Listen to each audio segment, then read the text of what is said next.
Introduction. Candy, our client, is a teenager going through a rebellious stage. Brought to therapy by parents, Candy has been suspended from school for 3 weeks or until she gets some counseling.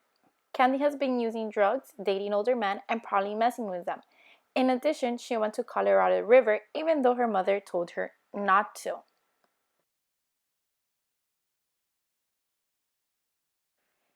Candy was forced to go to therapy by her parents and her school. This isn't closed off during the beginning of the therapy, does not really give much information, and instead of agreeing with the psychologist, she just says, I guess. Seems like she doesn't want to improve because she doesn't see anything wrong with her behavior.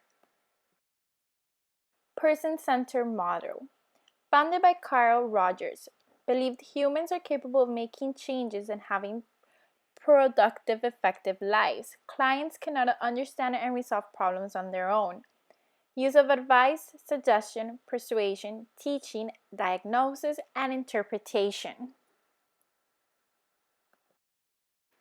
Emphasis. Two infallible people, client and therapist. Self-actualization. Client and therapist relationship.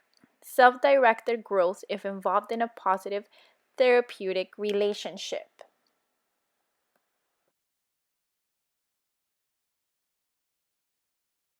Growth-promoting climate, congruent, genuineness, unconditional positive regard, accepting the client and their belief. Feeling does not mean approval of all behavior. Accurate, empathetic understanding. Therapist being empathetic towards the client and their struggles.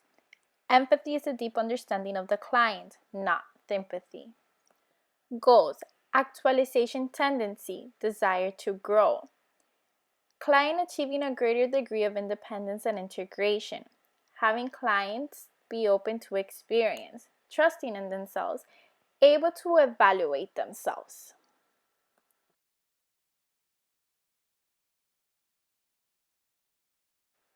Therapist. Traditional assessment and diagnosis is not useful. Supportive therapeutic environment. Genuine, integrated, and authentic. Express feelings and attitude based on the client to therapist relationship. Develops own life experience to deepen self-knowledge and self-actualization. Group counseling. Therapist would be the facilitator.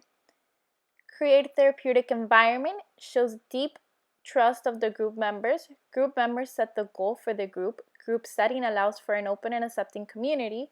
Members can work on self-acceptance, and members grow from the support of other group members. Strengths from diversity perspective. Impact on the field of human relations with diverse cultural groups. Used in more than 30 different countries. Therapist viewed as a fellow explorer. Limitations. Clients who expect a directive answer can be displeased by a therapist who does not provide enough structure. Difficult to translate the core therapeutic conditions into actual practices in certain cultures. Focus on development of autonomy might be viewed as selfish in cultures that stress the common good. Difficult to standardize because there's not a use of specific techniques. Contributions. Effective with a wide range of clients and problems from all age groups. The philosophy and principles of this approach is included in the practices of most therapists.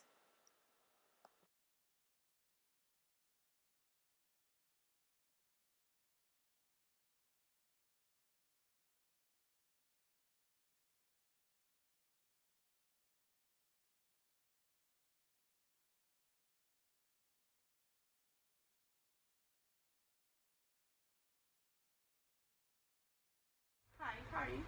Hi, I'm good, and you? I'm good. So, a little bit about me.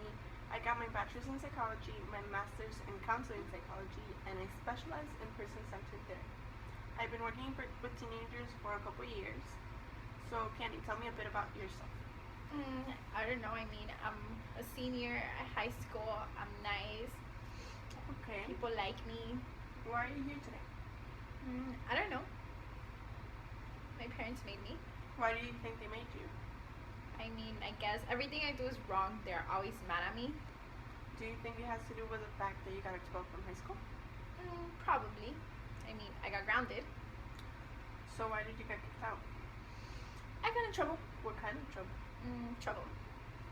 Were you cheating? No. Vandalizing? No. Was it drugs?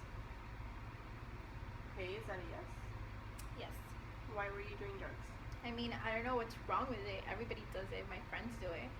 Do you do everything your friends do? I mean, pretty much we're always together. We like to do new things, cool things. We're always doing something different. What kind of things do you guys do together? We like to go to parties. We like to go out. We like to travel. What do your friends from high school do? They're so boring. They just seem to care about their grades in school, and they listen to their parents and do everything they tell them to. Do you think there's something wrong with that? Yes. I mean, our parents don't know what we're going through. They don't understand us. They shouldn't be able to tell us what to do and what not to do. So what are you going through? I don't know. You know, Candy, none of us are perfect. I have daily problems, and I'm sure your parents do too. And your parents were young ones, so I'm pretty sure they went through exactly the same things as you did. So if you just listened to them or gave them a chance, they might be able to help you out. It doesn't seem like it. Well, do you talk to them? No. How do you expect them to know what you're going through? It's not like they can read your mind. I mean, they just complain about me. Well, that's not right either. You both should have open relationships and be able to communicate with each other. I mean, I guess, but they just see the negative in me. So what are the positives? I mean, I know I'm smart, just not in school. What do you mean? I mean, I don't waste my time in school. I don't do my homework or my projects. It's not worth it. What do your friends from high school think? They're not in high school. Are they in college? No. So what do they do? I mean, they have jobs, they work. They seem to do fine. How do you know they're doing fine? Because they're happy and they're always doing cool things and taking me with them. We're going to parties, we're traveling. Do you tell your parents when you go party and travel? No. Don't you think they get a little worried? I mean, I guess, but my friends are older. What could possibly happen to me? How old are they? They're like 21, 22. You know, that's actually still really young. They aren't even full adults now. They might even have the same insecurities as you. So accidents can still happen. I mean, I guess. Why don't you tell your parents when you party with them? My parents don't like my friends. Why don't they like them? They say that they're bad influence and irresponsible. Why do they say that? They say they're very unstable. They're not doing anything for their lives. They don't have steady jobs. They're always here and there. Is that what you want? I don't know. It just seems easier. When I was in high school, I didn't know what I wanted to study or where I wanted to study. So I just decided to apply to different places, and I went in as undecided. And when I got into college, I took my first intro to psych class, and I knew that was my passion. I don't know what I want to do. Right now, I just want to graduate high school. It's okay to not know what you want right now. And as for high school, it's still not too late. You just need to focus yourself and gears, your focus towards getting good grades. If you get a better GPA, you can make it into a community college. And then from there, you can make it into the college of your dreams. I mean, it seems hard.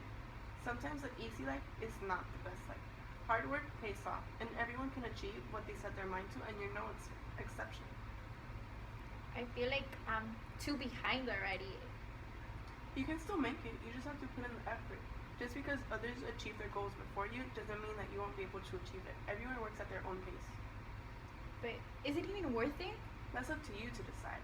You can work hard now, or you can have a miserable job later, instead of one where you actually feel passionate about. I mean, maybe, I guess. Sometimes you may think your parents are complaining, but they just want more from you. They just have such high expectations of me.